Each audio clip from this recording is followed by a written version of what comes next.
We were talking about how regimes use ideology, and of course, part of the Putin regime has been to use, against all odds, the ideology of traditionalism and Duginism, and that has been, I think, essentially a propaganda tool for manipulating people in the West, in the sense, and I think that, my take on the Russian style of information warfare or propaganda is that it's probably not that different from American, which is essentially they just seize on every dissident element of a society from every single political aspect, and then, amplify and accelerate that to sow division within the country.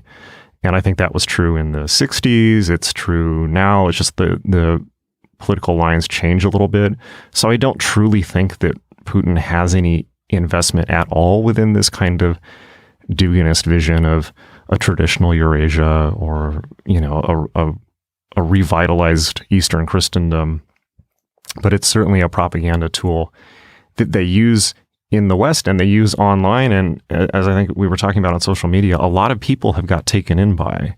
So maybe that's just a good place to talk about it. But also, the most pressing thing is you're in Finland, which borders Russia. And so this is not abstract for you. Finland and Russia have been to war before. It's, I imagine, quite much more existential for you. And I am very disappointed by a lot of elements that I see on the right who are very sympathetic towards Russia. And I see that it seems like most of it is just motivated by this sort of ultimate resentment towards the US. And they think that everything is about the US, and US is like the motivator of all these things that are happening. US has provoked the invasion of Ukraine, as if the Ukrainian people wouldn't have a will, to action themselves, and wouldn't be they are also a player in this. They're not just a pawn of some two global superpowers. So I have been quite disappointed when I've seen this thing where it's like people are rooting for Russia and thinking that Russia is some sort of great liberator. And I can tell people it's not. It's not a great liberator. And Putin is not going to liberate you. And he's not some based superhero. This is nonsense. And this is like one of those things where people are like, well, it's better to live in Russia, and Russia is a civilizing culture and things. And I mean, people say this like it's Ukraine is a poor country and Russia has a better living standards and all these things. It's like the living standard in the places which were overtaken by Finland is not good. I mean, those places are impoverished and poor and not very good. And Finland has one of the highest living standards on the planet. So I think I know where I want to live in this conflict situation. You mean the parts of Finland that were lost to Russia, that are on the Russian side now? Yes. Okay. Yes. Okay. There's a lot of alcoholism, displacement, poverty, just things being abandoned. They're shitholes, basically, like to put it in a very blunt and horrible way. But yeah, it's not good.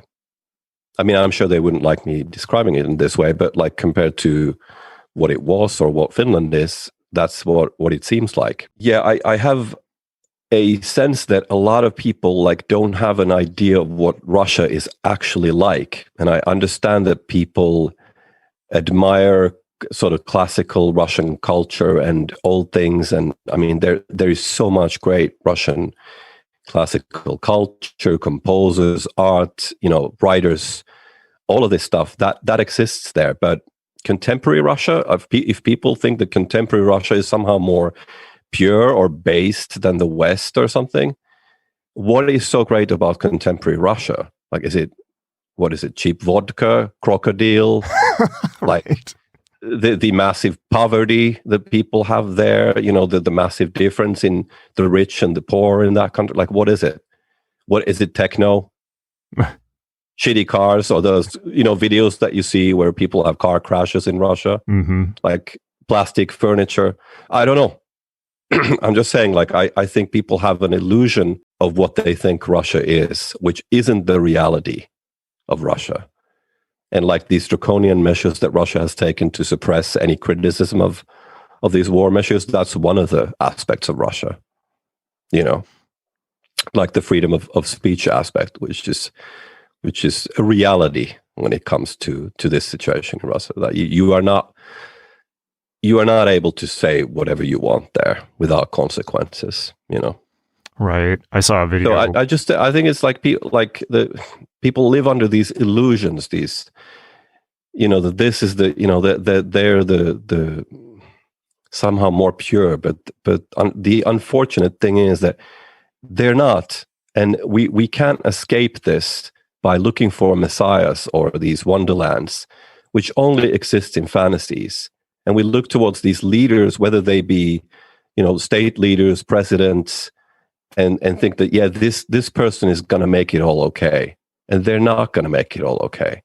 That's the reality of the current world situation. And I have experience in Russia. I've toured Russia twice. I've been to St. Petersburg, Moscow, Kazan, and Ichevsk, which is very far already in Udmurtia, which is very much to the east. And I've understood the just how large that area is and how crazy and wild it is. And it is ruled by a completely different logic than here. I definitely saw Duginists kind of infiltrating American occult circles as far back as 2013, 2014. And that was very strange because it was so clearly a completely external and bizarre take on things. It's so obviously planted. But that said, it's hard to say. It's like we can. It's so easy to say, oh well, someone's a Russian agent because for this, that, and the other. I mean, because they were, for instance, on RT. Well, I was on RT talking about the Aeon of Horus. So it's like, does that make me a Russian agent? I don't know. I don't think so. But that said, I think that there are clearly, you can clearly identify people who are kind of Russian propagandist agents, Duginists in Western circles. I mean, obvious examples, allegedly, I will say, this is all alleged, would be, for instance, Richard Spencer's ex-wife or Dasha from Red Scare, which is a far left podcast in the US. So it's on both ends of the political spectrum.